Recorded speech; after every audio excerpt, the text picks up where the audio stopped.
성령의 역사 마스터 클래스. 도망자에서 신학의 황제가 된 시인.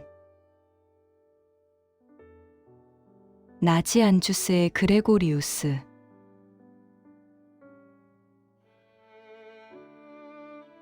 여러분 안녕하십니까? 성령의 역사 마스터 클래스 14번째 시간입니다. 우리는 지난 시간 가이사랴의 바지를 통해 뜨거운 실천과 냉철한 이성이 만나는 거대한 산을 보았습니다. 오늘은 그 바질의 그림자 속에 가려져 있었지만 사실은 바질보다 더 깊은 영성의 우물을 팠던 한 남자를 만나러 갑니다.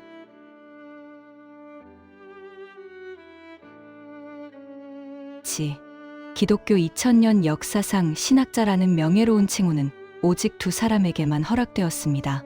한 명은 예수님의 품에 안겼던 사도 요한이고 다른 한 명이 바로 오늘 우리가 만날 나지안주스의 그레고리우스입니다.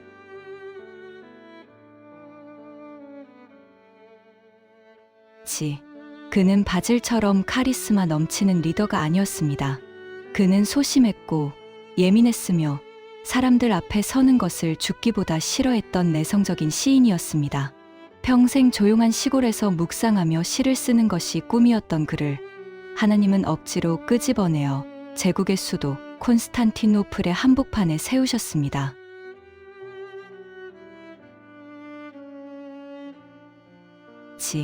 그리고 그 떨리는 입술을 통해 삼위일체라는 기독교 최고의 진리를 완성하게 하셨습니다.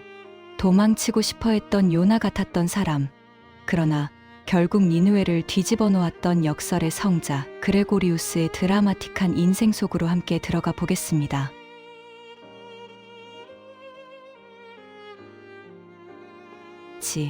시계 바늘을 돌려 서기 330년경 갑바도키아의 나지안주스라는 작은 마을로 가봅니다. 그레고리우스는 그곳 주교의 아들로 태어났습니다. 그는 어릴 때부터 남달랐습니다. 친구들이 칼싸움을 하며 놀 때 그는 들판에 앉아 꽃을 보며 하나님의 신비를 노래했습니다. 그의 영혼은 너무나 투명해서 세상의 작은 소음에도 상처받는 유리알 같았습니다.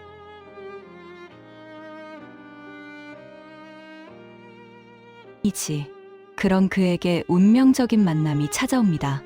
유학을 떠난 아테네에서 평생의 친구이자 애증의 대상인 바질을 만난 것입니다. 바질과 그레고리우스, 이 두 사람의 만남은 마치 불과 물의 만남 같았습니다. 바질이 활활 타오르는 행동가였다면 그레고리우스는 깊고 고요한 사색가였습니다.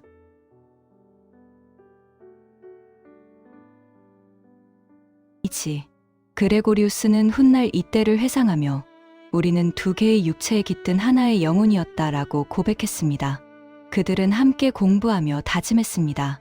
세상 친구들은 출세와 명예를 쫓지만 우리는 오직 하나님만 쫓자. 우리의 고향은 로마가 아니라 천국이다.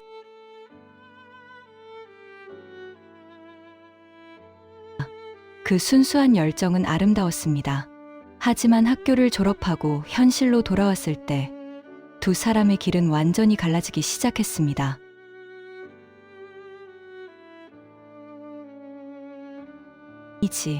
바질은 교회의 리더가 되어 세상을 바꾸려 했고 그레고리우스는 짐을 싸서 깊은 산속으로 들어갔습니다. 그는 세상이 싫었습니다. 복잡한 교회 정치도 싫었고 사람들과 부대끼는 것도 싫었습니다. 그는 오직 침묵 속에서 하나님만 만나고 싶었습니다.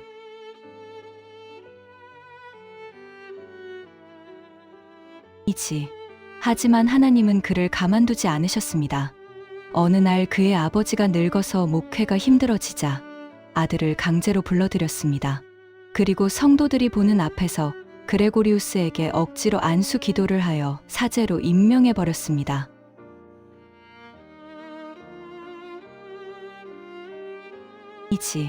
이것은 그레고리우스에게 청천벽력 같은 사건이었습니다. 그는 너무나 당황스럽고 화가 나서 사제가 된 지 며칠 만에 짐을 싸서 다시 친구 바질이 있는 폰투스의 숲으로 도망쳐 버렸습니다. 역사상 사제가 되기 싫어서 도망친 사람은 아마 그가 처음일 것입니다. 그는 친구에게 가서 하소연했습니다. 나는 준비가 안 됐어. 나는 사람들을 이끌 그릇이 아니야.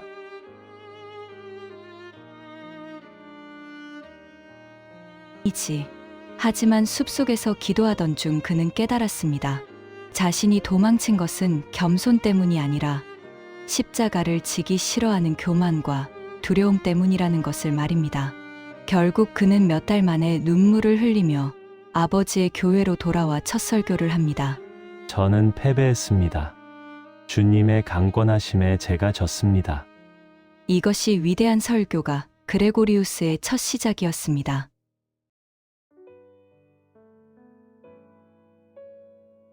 이지. 하지만 시련은 여기서 끝나지 않았습니다. 이번에는 그가 가장 믿었던 친구 바질이 그에게 씻을 수 없는 상처를 줍니다. 가이사랴의 대주교가 된 바질은 이단들과의 영토 싸움을 위해 전략적 요충지인 사시마라는 곳에 믿을 만한 주교를 세워야 했습니다. 바질은 그 자리에 자신의 친구 그레고리우스를 임명했습니다.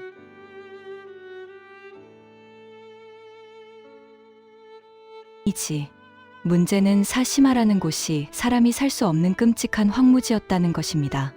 물도 없고 풀도 없고 오직 먼지와 도적대만 있는 길목이었습니다. 그레고리우스는 절규했습니다. 바질, 자네가 나한테 이럴 수 있나? 나는 조용한 곳에서 기도하고 싶다고 하지 않았나? 나를 저런 먼지 구덩이에 던져놓고 자네는 대주교의 의자에 앉아 있는가? 이지. 이 사건으로 둘의 우정에는 금이 갔습니다.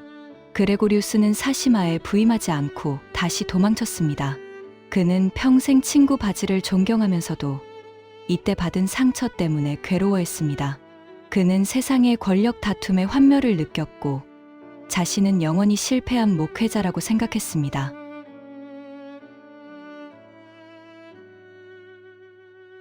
이지. 그런데 여러분, 하나님의 섭리는 참으로 기이합니다.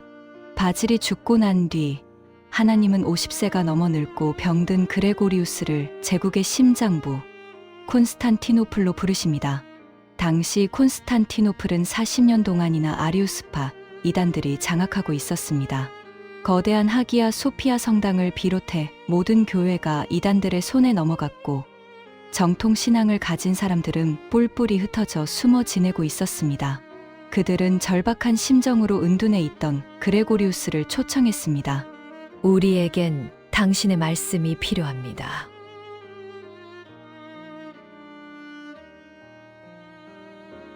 이지. 그레고리우스가 콘스탄티노플에 도착했을 때 그를 환영하는 인파는 없었습니다. 그는 화려한 대성당이 아니라 사촌의 작은 집을 개조해 만든 초라한 예배당에서 목회를 시작했습니다.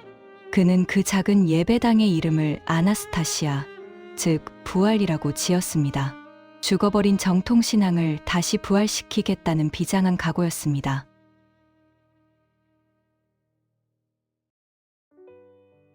이지. 처음에는 아무도 그를 거들떠보지 않았습니다. 대머리에 구분 등에 촌스러운 옷차림을 한 그레고리우스는 세련된 수도 사람들의 눈에 그저 시골 늙은이로 보였습니다. 하지만 그가 강단에 서서 입을 여는 순간 기적이 일어났습니다. 그의 입에서 나오는 설교는 단순한 말이 아니었습니다. 그것은 불이었고 시였으며 천둥이었습니다.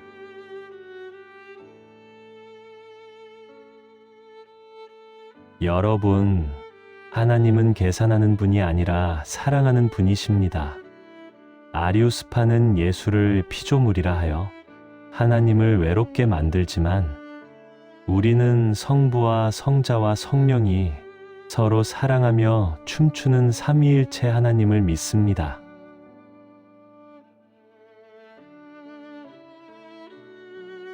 그의 설교는 순식간에 장안의 화제가 되었습니다.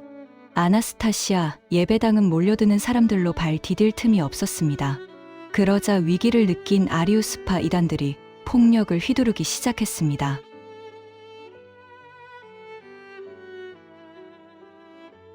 이지. 그레고리우스가 세례를 베풀고 있을 때 이단들이 보낸 깡패들과 매춘부들이 예배당에 난입했습니다. 그들은 돌을 던지고 제단을 부수었습니다. 돌멩이가 그레고리우스의 얼굴을 스치고 피가 흘렀습니다. 하지만 그레고리우스는 피를 닦으며 그 자리에 우뚝 서서 외쳤습니다.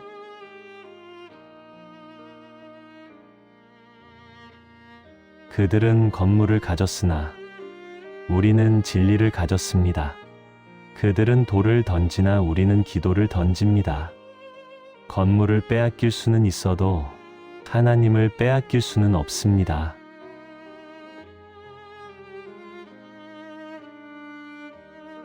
그 소심하고 도망치기 좋아했던 그레고리우스가 진리 앞에서는 사자처럼 포효했던 것입니다.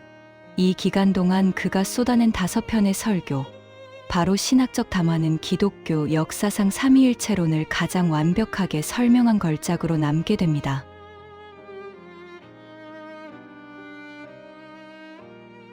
이지, 그는 하나님이 셋이면서 하나라는 신비를 페리코레시스, 즉 서로 안에서 추는 원무로 설명했습니다. 성부와 성자와 성령이 서로를 침범하지 않으면서도 서로 안에 거하며 영원한 사랑의 춤을 추신다는 그 아름다운 묘사에 지성적인 콘스탄티노플 시민들은 완전히 매료되었습니다.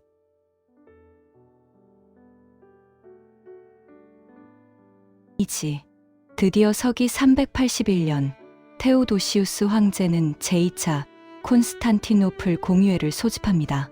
그리고 그레고리우스는 당당하게 공의회의 의장 자리에 앉게 됩니다. 작은 예배당의 목사가 제국 전체 교회의 수장이 된 것입니다. 그는 이제 모든 꿈을 이룬 것 같았습니다. 이단들을 몰아내고 정통신앙을 확립했으니 영광을 누릴 일만 남았습니다.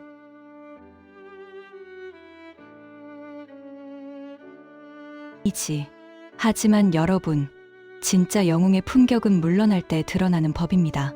공의회가 열리자마자 수백 명의 주교들이 모여 정치 싸움을 시작했습니다. 그레고리우스는 시골 출신이라 자격이 없다, 절차에 문제가 있다며 그를 헐뜯고 자리 싸움을 벌였습니다. 어제까지 진리를 외치던 그레고리우스는 권력욕에 눈이 먼 주교들의 추악한 모습에 깊은 환멸을 느꼈습니다.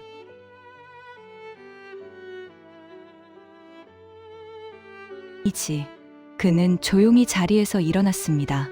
그리고 공의회장에 모인 수백 명의 주교와 황제 앞에서 역사의 길이 남을 마지막 연설을 시작했습니다. 형제들이여, 평화의 하나님을 모시는 우리가 왜 이렇게 싸워야 합니까? 만약 내가 이 폭풍의 원인이라면 나를 들어 바다에 던지십시오. 요나처럼 내가 희생하겠습니다. 내가 떠나서 교회가 평화로워진다면 나는 기꺼이 떠나겠습니다.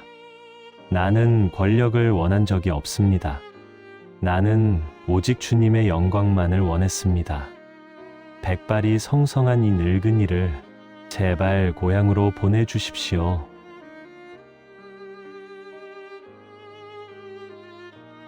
이지, 그는 미련 없이 대주교의 직을 내려놓았습니다.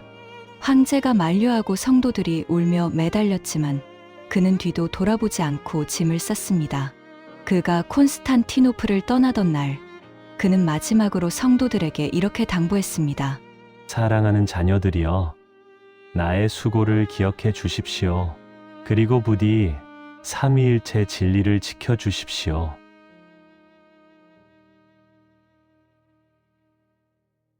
이지, 고향 나지안주스로 돌아온 그는 다시 평범한 은수자가 되었습니다.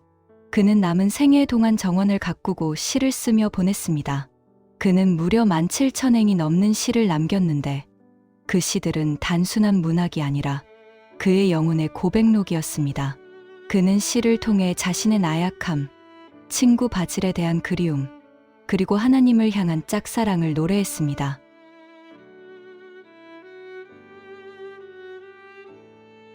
나는 하나님을 잡으려 했으나 하나님은 항상 나보다 크셨네. 나는 도망치려 했으나 그분의 사랑은 나보다 빨랐네. 이제 늙고 병든 몸, 오직 그분의 자비라는 침대에 눕고 싶네.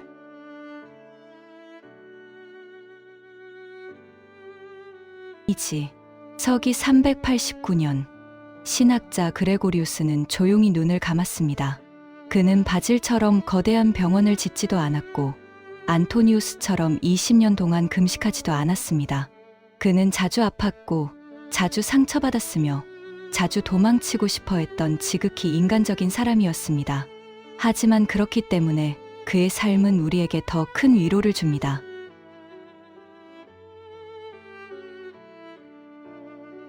이지. 우리는 흔히 강한 믿음, 흔들리지 않는 확신만을 영성이라고 생각합니다. 하지만 그레고리우스는 말합니다.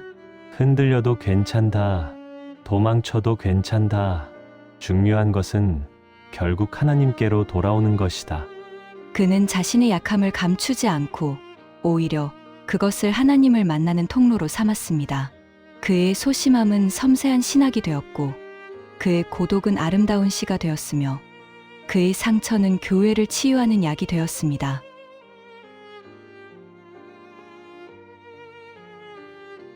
이지. 사랑하는 여러분, 나지안주스의 그레고리우스 이야기를 마치며 오늘 우리의 모습을 돌아봅니다. 혹시 여러분 중에도 그레고리우스처럼 사람들 앞에 서기 두려운 분이 계십니까? 내성적인 성격 때문에 혹은 과거의 상처 때문에 사명에서 도망치고 싶은 분이 계십니까? 세상은 외향적이고 강한 리더십을 원하지만 하나님은 그레고리우스 같은 섬세한 영혼도 귀하게 쓰십니다. 하나님은 웅변가의 소리도 들으시지만 골방에서 홀로 우는 시인의 신음소리도 들으십니다.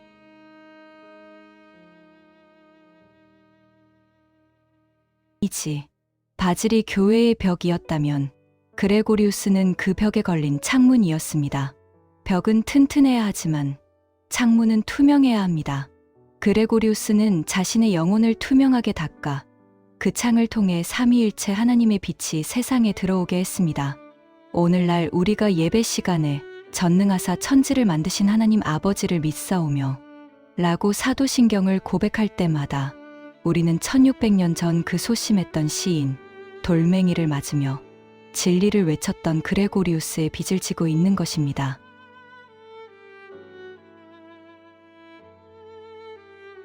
이지. 오늘 밤 여러분만의 아나스타시아를 찾으십시오.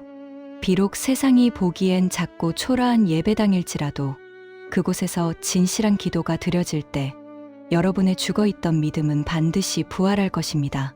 그레고리우스가 남긴 마지막 시 한 구절을 여러분께 들려드리며 오늘의 긴 여정을 마치려 합니다. 모든 것은 지나가고 먼지가 되리라. 오직 하나님을 향한 사랑만이 영원한 노래가 되어 남으리라. 이지. 도망자에서 신학의 황제가 되었던 시인 나지안주스의 그레고리우스 이야기였습니다. 이 투명하고 아름다운 영혼의 고백이 여러분의 가슴을 적시는 단비가 되었기를 바랍니다.